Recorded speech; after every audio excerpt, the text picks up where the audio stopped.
I'm John Kinghorn. I teach at Shandong Normal University in Jinan. I teach a wide range of grade levels, students from freshmen to PhD candidates, and across a variety of different departments. Focusing on oral English, address a number of skills that the students need to develop.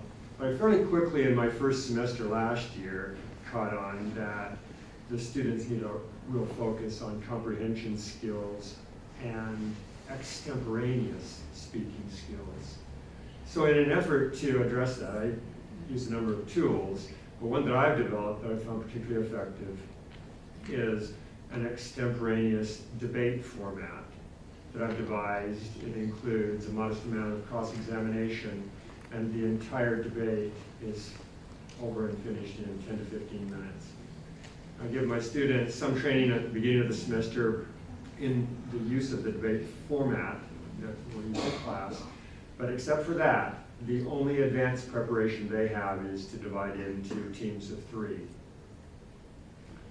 Now, if any of you are interested in knowing more about this, I could share more about the format that I use, details of the format, the evaluation method that I use, the training that I provide for them at the beginning of the semester, and how I select and design topics.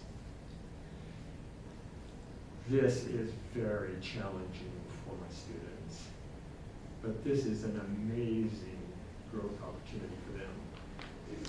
Now, I've surveyed my students to learn from them what method that I've used in class is most effective. I use a broad variety of teaching methods, lots of different kinds of activities and exercises, but quite consistently, the majority of my students say that the debate is the method that is most beneficial to them. Not the most entertaining, but the most beneficial.